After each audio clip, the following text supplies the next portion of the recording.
Hello friends, मैं हूं अर्पित और आपका स्वागत है लॉर्ड्स ऑफ लिटरेचर पर। दोस्तों, आज हम जिस पोएम को डिस्कस करेंगे वो है जेरार्ड मैनले हॉपकिंस की thou art indeed just Lord. ये पोएम एक सोनेट है जिसे कि पेट्रार्कन फॉर्म में लिखा गया है।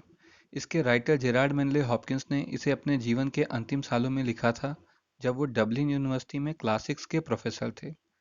आज हॉपकिंस को विक्टोरियन एरा के one of the greatest poet के रूप में जाना जाता है, लेकिन उनकी स्टाइल उस जमाने से बिल्कुल अलग होने की वजह से उनकी बेस्ट पोएम्स उनके लाइफ टाइम में पब्लिश नहीं हो सकी थी। हॉपकिंस, जो कि एक प्रीस्ट थे, उनकी सेहत बहुत खराब हो चुकी थी, यहाँ तक कि वो खुद को अपनी ड्यूटीज पूरी करने में असमर्थ पा रहे थे। एक पोएट के रूप में वो ऑलरेडी फेल हो चुके थे। इसी मनोदशा में उन्होंने अपनी डेथ के कुछ महीनों पहले ये पोएम लिखी थी। तो आइए चलिए शुरू करते हैं। Thou art indeed just Lord, ये किससे कहा जा रहा है? ये लॉर्ड से यानी ईश्वर से कहा जा रहा है कि आपका जो न्याय है, दाउ आर्ट मतलब आपका न्याय, इंडीड मतलब डाउटलेस यानी निश्चित रूप से, वो क्या है? जस्ट है। जस्ट मतलब फेयर, तो आपका जो न्याय है वो जस्ट है, वो फेयर है। लॉर्ड, लॉर्ड यानी ईश्वर। If I contend with thee, लेकिन अगर मैं आपसे कंटेंड करूं यानी अगर मैं आपसे बहस करूं, बट सर, सर भी किसके लिए कहा जा रहा है? लॉर्ड के लिए।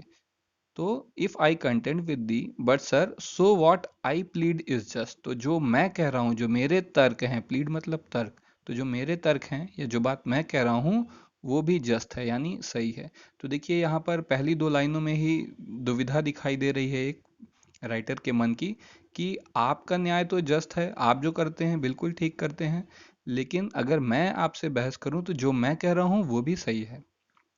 Why do Sinners way prosper, Sinners का मतलब होता है पापी लोग, तो जो पापी लोग हैं उनके वेज क्यों प्रॉस्पर होते हैं? प्रॉस्पर मतलब सफलता, सफल होना। तो जो पापी लोग हैं उन्हें क्यों सफलता मिलती है? जहां भी वो जाते हैं उन्हें उनके कामों में सफलता क्यों मिलती है? And why must disappointment all I endeavour end, देखिए एंडेवर का मतलब होता है प्रयास। तो मैं जो भी प्रयास करता हूँ वो कहाँ जाकर एंड होते हैं? डिसअपॉइंटमेंट पे। तो जो पापी हैं उन्हें तो सफलता मिलती है उनके रास्तों में, वो जो भी काम करते हैं उसमें, लेकिन मैं जो काम करता हूँ उसमें मुझे क्यों असफलता मिलती है? क्यों मेरे सारे प्रयास डिसअपॉइंटमेंट पे जाके खत्म होते हैं या असफल हो जाते हैं? वर्ड दाउ माई एनिमी, क्या आप मेरे दुश्मन हैं? वर्ड, देखिए वर्ड का मतलब है वर, पोएट्री में वर को इस तरह वर्ड भी लिख दिया जाता है। तो वर्ड दाउ माई एनिमी, क्या आप मेरे दुश्मन हैं, मेरे एनिमी हैं? ओ दाउ माई फ्रेंड, या फिर आप मेरे दोस्त हैं। How wouldst thou worse I wonder, और मैं ये कल्पना करता हूँ कि आप इससे ज्यादा बुरा मेरे साथ क्या कर सकते हैं। देन दाउ डॉस्ट डिफीट थॉट मी, देखिए डॉस्ट का मतलब है डू, तो आप इससे ज्यादा बुरा मेरे साथ क्या कर सकते हैं कि आप मुझे, देखिए सब कुछ तो ईश्वर की मर्जी से ही होता है, तो आप मुझे क्या देते हैं? आप मुझे देते हैं डिफीट और थ्वाट। डिफीट का मतलब होता है पराजय, और थ्वाट का मतलब होता है असफलता। तो मैं जो भी काम करता हूँ उसमें विफल हो जाता हूँ। थ्वाट मतलब विफलता, तो जो भी मैं करता हूँ उसमें मुझे मिलती है विफलता या असफलता, और डिफीट यानी कि पराजय। O the shorts and thralls of lust, shorts का मतलब होता है शराबी, और थ्रॉल्स का मतलब होता है गुलाम। तो ये कह रहे हैं कि ऐसे लोग जो शराबी हैं और थ्रॉल्स ऑफ लस्ट हैं यानी कि लस्ट के गुलाम हैं।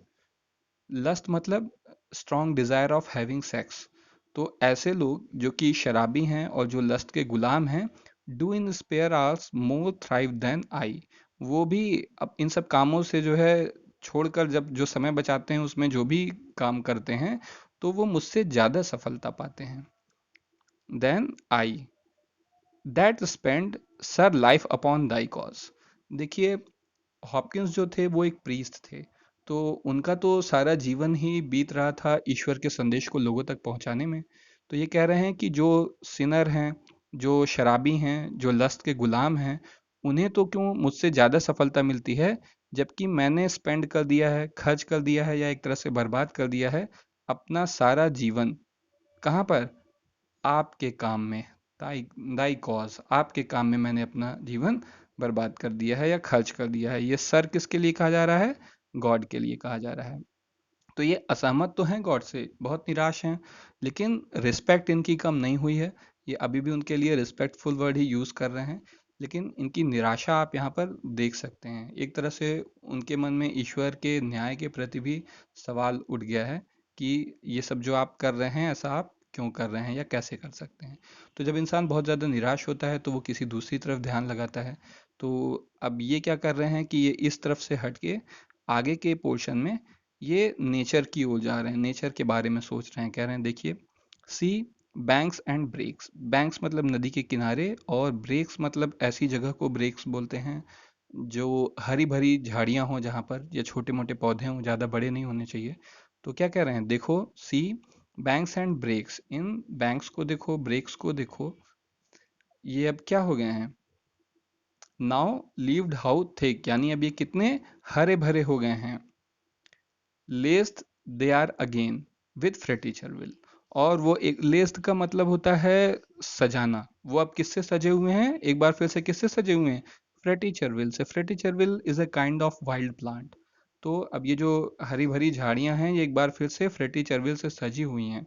लुक, और देखो, and fresh wind shakes them, और ये जो ताज़ी हवा है, फ्रेश विंड है, ये उन्हें हिला रही है। यानी हवा चल रही है और ये जो पौधे हैं जो फ्रेटी चरविल से सजे हुए हैं, इन्हें फ्रेश विंड हिला रही है।